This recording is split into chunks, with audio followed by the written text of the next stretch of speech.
Hi, I'm Wyatt Cash at Scoop News Group, and we're here at FedTalks with Brian Carnell, Chief AI Architect at Dell Technologies Federal. Brian, thank you so much for joining us. Oh, good afternoon. Thanks for having me, Wyatt. I really appreciate the time, and I look forward to an engaging interview. Terrific. Well, let me start kind of broadly. In your opinion, what would you say is the biggest storyline in federal IT over the past year? Oh gosh, the biggest storyline, and I think if you asked any of us real geeks, they're all going to give you the very same answer. But in my opinion, it's the storyline that dominates is really the massive effort that the federal IT professionals had to put in to overcome the workplace shift that was caused by the pandemic, the COVID pandemic. Uh, Prior to coming to Dell, I was an executive service guy in charge of one of the largest networks out there. And if you think about that network and how it was designed over many years, the flow of IP traffic went one way. And all of the things that we had built, the security infrastructures, the crunchy outer layer, all of that stuff was designed with everybody being within the crunchy outer layer and not outside of it. So everything from trusted internet connections to everything that made the security and the network run on a day-to-day basis was designed with one thing in mind. So literally overnight, it was a complete gear shift from forward to reverse all engines. And the trusted internet connections, that crunchy outer layer security I mentioned, that stuff had to shift. And it was a monumental effort just to overcome that. So that effort that was required by the IT guys, if you really stop to consider the infrastructure that was available prior to that shift, it was laden with technical debt. Devices that were out there that were communicating things that were hard to overcome and that they were trying to fix with their refresh cycles and their digital transformation. They had to do it quick. They had to do it quick, fast, and overnight. So yeah, the top thing that comes to my mind is just the monumental shift and the Herculean effort that all of the federal and governmental agencies pulled off to make that shift happen and to keep what would become the most important thing to everyone with citizen services.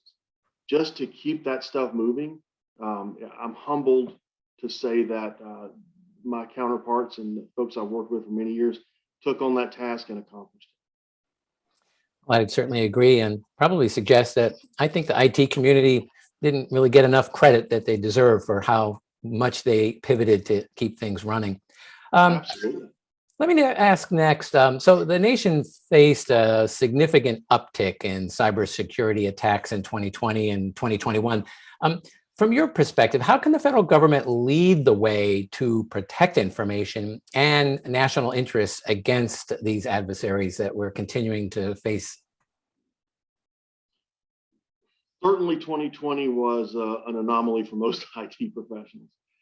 Again, that whole shift of the flow of traffic, the way that we were conducting business changed overnight. So, work is no longer a place you go, but it's now something you do or an activity that you do. And that entire bit stream, the way it changed and it took a different path. So for the IT pros, the users that moved out of the confines of the security environment, which was designed to keep adversaries out and into the wide open world so that they could still do their job, they still had to connect to the organizations and they had to connect to the organization's networks. They had to get to the assets, the digital assets that they have. So I guess if you consider the expanded attack surface that was created by that shift, the increase in cyber activity and how the CISO organizations dealt with it, it's just pretty phenomenal. I guess to the second part of that question, how can the government lead the way? I kind of feel like they are. The fact that these organizations with the size, scope, and scale of what they are to make that shift overnight, there was some preparedness. That their plans were pretty well thought out, and knowing where we see most of our customers in their digital transformation strategy, knowing where they were, I think they pretty are leading the way. Well, next, how would you characterize the pace and success of federal digital transformation efforts on top of those adjustments today, compared to just the past years before? And what do you attribute that to? So I guess that's a great question. Under normal circumstances, digital transformation is a multi-year journey. I mean, it takes a long time, especially, again, if you consider the size, scope, and scale of most of these networks. And given the events of COVID, they really did hit the turbo button. I don't know how long you've been in the computer industry, but if you remember back in the old days, you had a computer and you hit a turbo button on it, and it would speed the things up, right? So the agencies really hit the turbo button and began their digital transformation strategy, hockey stick performance, if you will. So rather than take the slow roll, the multi-year roll that they were in to begin with, they hit the turbo button and they hockey stick their digital transformation. We saw it at Dell in just the amount of demand. Guys like me, again, I'm sorry for being a bad interviewer, but I am straight up geek. I was called out to many different agencies, and that was the thing that Dell did. All their technical guys, we got sent, right? Here you go help, go fix, go help things change. And the demand that we saw just in technology, there were refresh cycles that were normally taking 2 and 3 and 4 years. They upped the refresh cycles. So how do you fix a real problem? You kind of have to throw money at it sometimes. And that's a lot of what we saw happen, and that digital transformation strategy really hockey sticked and took off during the COVID pandemic. I appreciate your sharing that perspective. And then maybe lastly, what in the federal technology landscape most excites you in the days and months to come? Okay, you did ask a geek this question. There you go. Right? Okay, all right. So I guess the thing that excites a technologist is really the edge and the possibilities that stem from being able to handle data at the edge and being able to process data at the edge.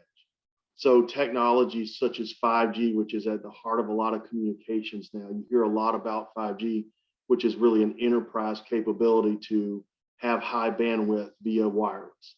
So that opening up those pipes and not having to rely on the technical debt or even the old terrestrial links that bring data back and forth between the data center is very exciting to me.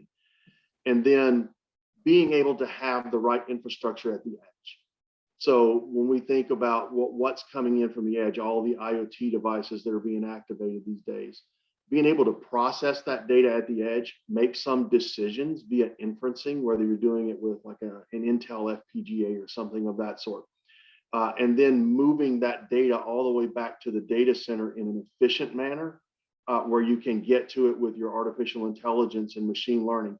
That's the thing that gets me up in the morning. That's what gets me excited, gets me out of bed, is that ability to process data, to handle data, and to make an expansion of your institutional knowledge that's not been available to this point. So those are the things that really excite me. 5G, AI, ML. I am the chief AI architect, so there you go. It would be an exciting time to be in your position, so I appreciate Yes, your enthusiasm. Well, Brian Carnell, thank you so much for sharing your insights and perspective on the advances in federal government IT. So thank you for joining us. Well, thank you so much. I really appreciate the engaging conversation.